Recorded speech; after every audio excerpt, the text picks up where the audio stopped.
I'm good. It's good to see you. That's good. I've Thank you. been wanting to talk with you for so long, and it's like it's just been a whirlwind, Peggy. I know. I know It's it is. always, it's ongoing. Isn't that the truth? Just when you think you're getting to a point where you're I'm trying to get a message off my screen here, but yeah, just when you think things are evening out, you got it all covered. Oops, you disappeared. Hold on. Okay. But as I'm talking with Lori Laiwa Thomas audience, and she'll be right back, but we're just talking about, what busy lives we all live today, even though we don't strive to be busy. You think you've got your calendar all cleared, all set, and you don't, because it's all of a sudden, oh my God, there's 10 other things working here. Whoops, Leanne, you got to move the Megaseg. Okay, thank you. So Leanne Lindsay is our do-it-all Zoom commander here. And Lori, I can do all kinds of digital things, but for some reason I am Zoom challenged. Every time I have to have a backseat driver.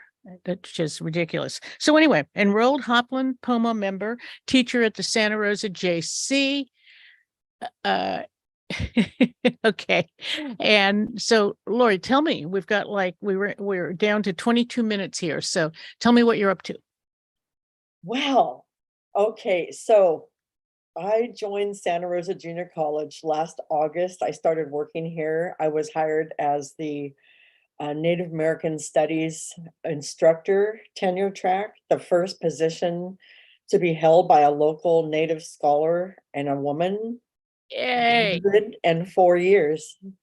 And Wow. so I'm right in my home territory, and I have just completed my first year. And it's I've been really, really busy because I'm here at Santa Rosa, but I've remained on for one online course at Mendocino College. They just hired a tenure track position at that college, and I still teach Native American history there. And I've also let them know that if they ever wanted anyone to head out to those rural areas, especially Covelo, just to call me. I'm their gal. I am committed to especially Native American communities, and I just love that article that this was just produced about having the highest population of Native students in California. So I still teach there too, but what I've done here at the college is we have a brand new ethnic studies department. And I mean, there has been an effort in the past to have one, but we have a brand new department, and there's 5 of us.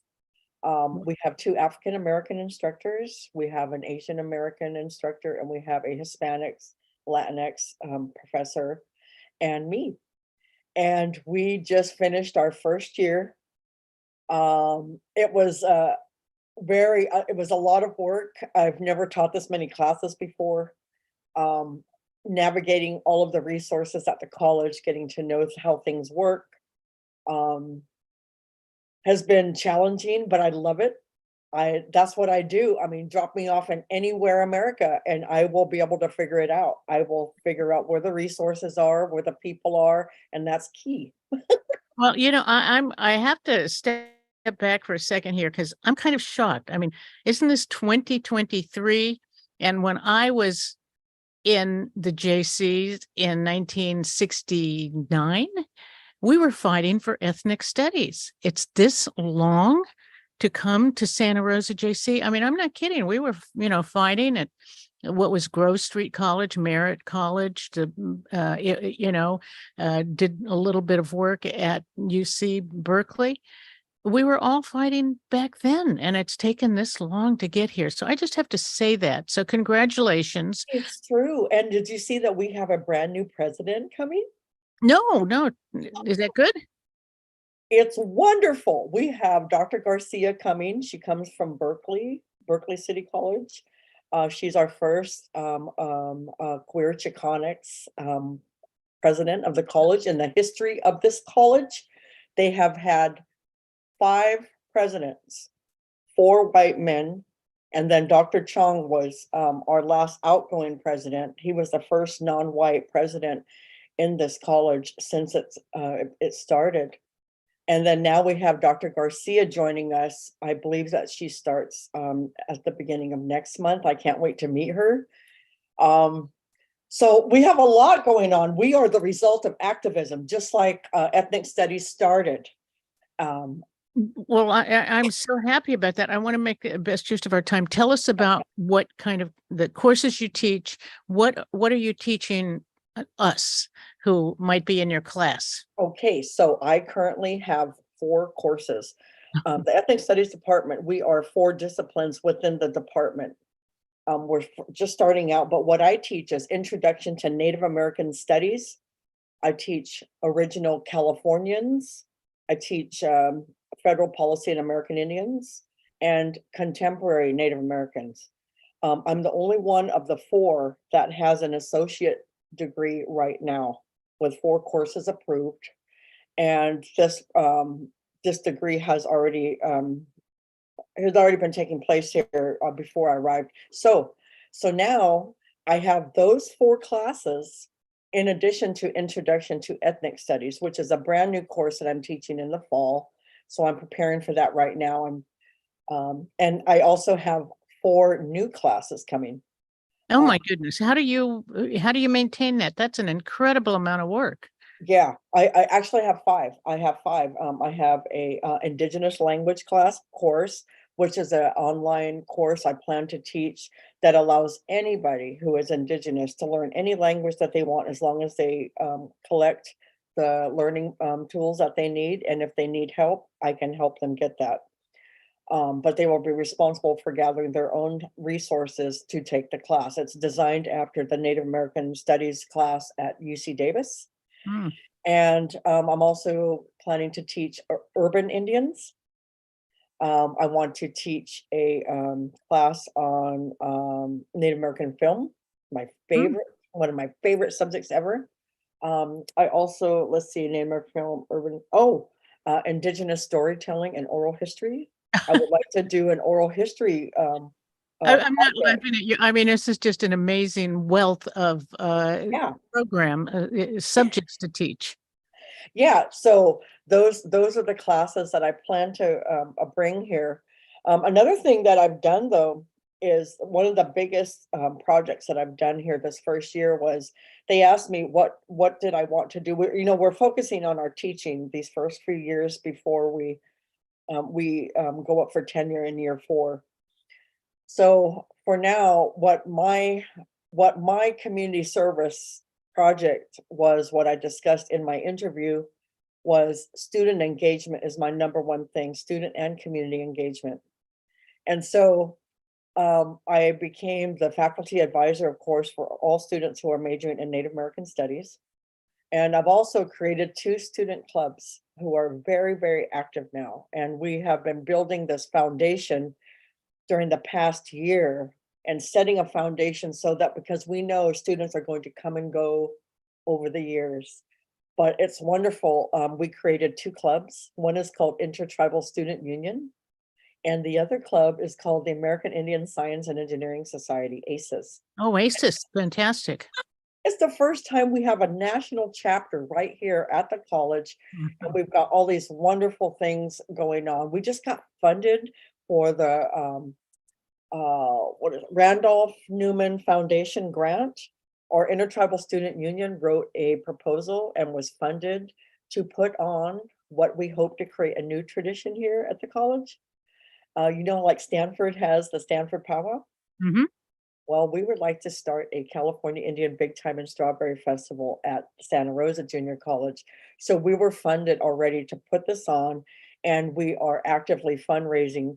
We did very well this year. We did so well that we were able to commission 6 graduation sashes for our 6 Native American graduates. So the students raised money on their own, wrote grants on their own, and were funded. And they purchased these beautiful California Indian sashes made by Hop Norris from up north in Northern California. And we had 3 nursing students walk with them, and we had a gal named Christina Einong, who works for the California Indian Museum and Cultural Center with Nicole Lim right here in Santa Rosa. She beaded the tassels for them. So we gifted those to all 6 students. That was a wonderful thing. And so we look forward to preparing for having a big time next year, next May. So that's one thing that they're working on. And then our American Indian Science and Engineering Society Club plans to is collaborating with biology department on campus. And we have a brand new grand opening of the STEM building coming here in a couple of months, along with brand new dorms. And there's lots of growth going on at the college. But the science building, the STEM building, we've already secured a tribal resolution supporting our application to NASA to have Nicole Mann come and do a pre-recorded welcoming and congratulating Santa Rosa Junior College on the grand opening of their STEM building, and as a way to support all students to go into STEM fields, and especially Native Americans. Why don't you, So, let me stop you for a second. Tell people who Nicole Mann is. Nicole Mann is the Wailaki astronaut that just recently came back from the space station. She's an enrolled member of the Round Valley Indian tribe. So we thought, what better way to strengthen our application by seeking a resolution from her tribal nation supporting our application for her to come here. This is so much. This is just awesome news that you're telling us what's happening at the JC. All of this education, all of the pride, all of the culture.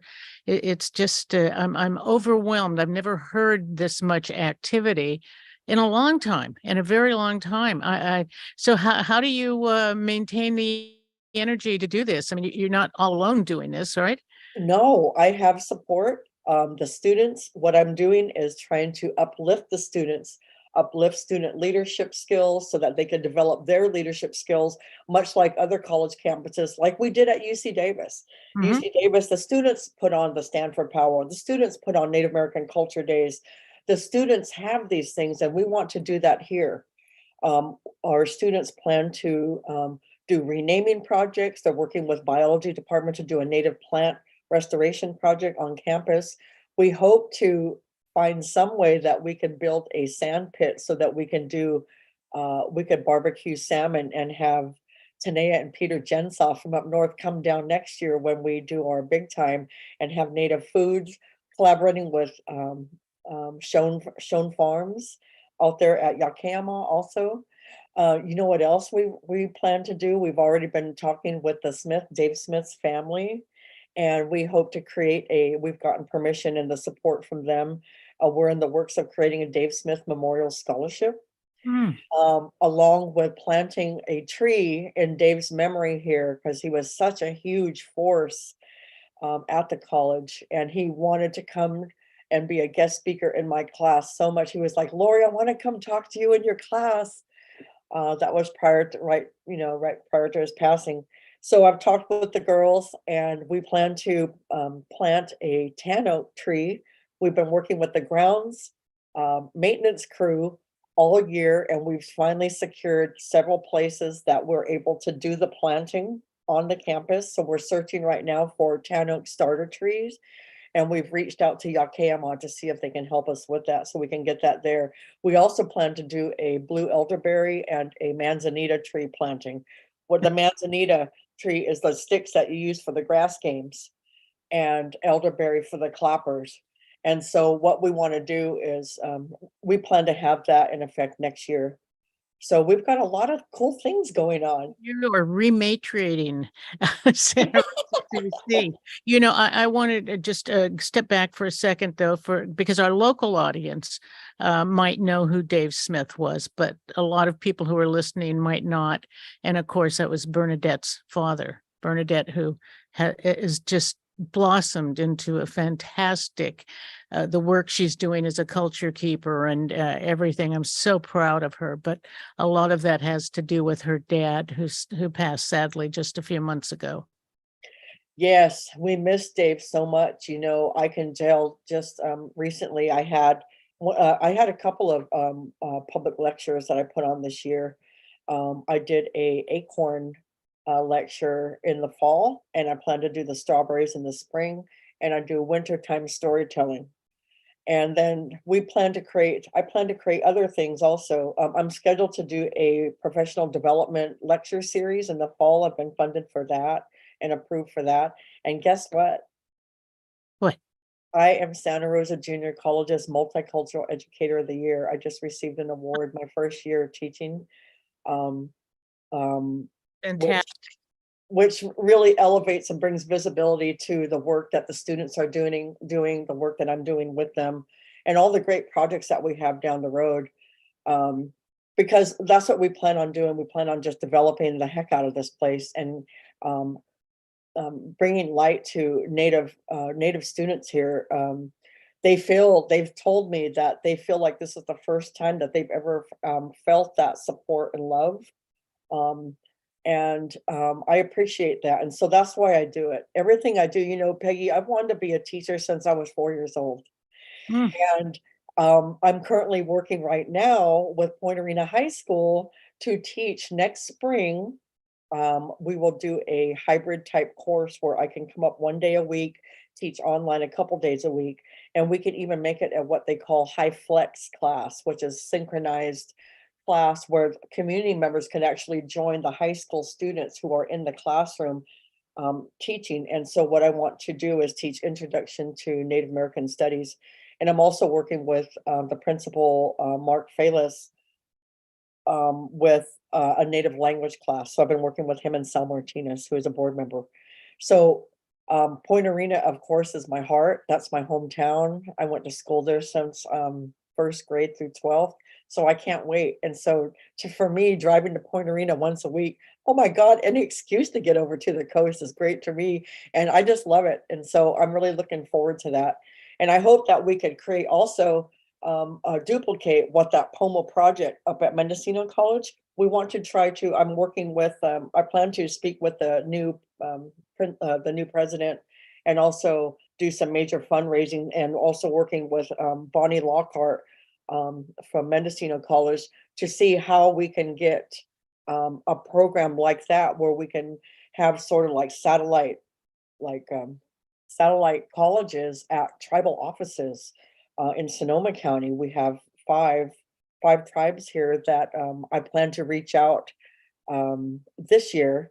The first year was just getting to know, like figuring out where buildings were and how do I get paid, and all of the forms that we have to fill out. But everything went wonderful. My evaluations went wonderful. I had the best year. I really, really love working here. I really, really love stepping foot onto this campus every day. It's a beautiful place. Um, and so I just really, really love it.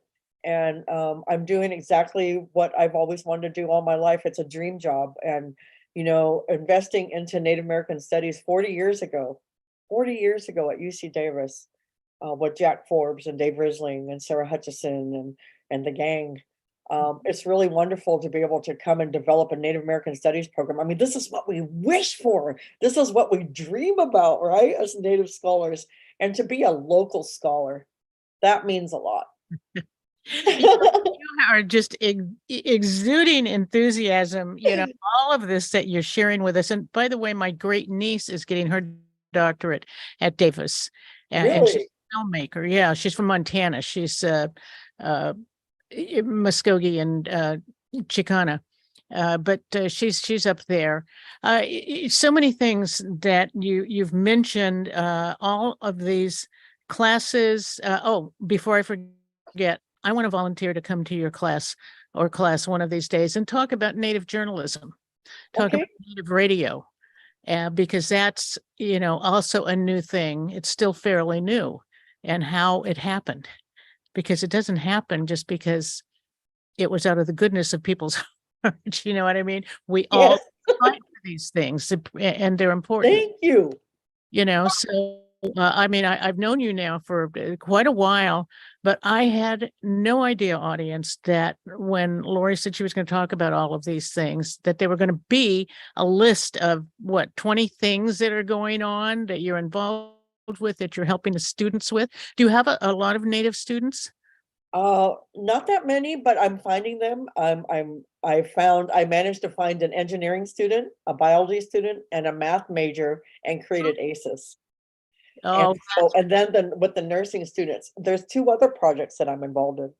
One is I work as a consultant also with the Red Bud Resource Group, ah, and they are currently creating a teaching modules for California, and they have a module on California genocide, which I have been meeting with them and making recommendation on readings, how to also lessen the blow of this type of teaching, especially for high school when it comes to like reconciliation and healing and wellness and all this, the stages of healing.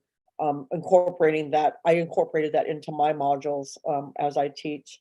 I also taught at a continuation school here in Windsor.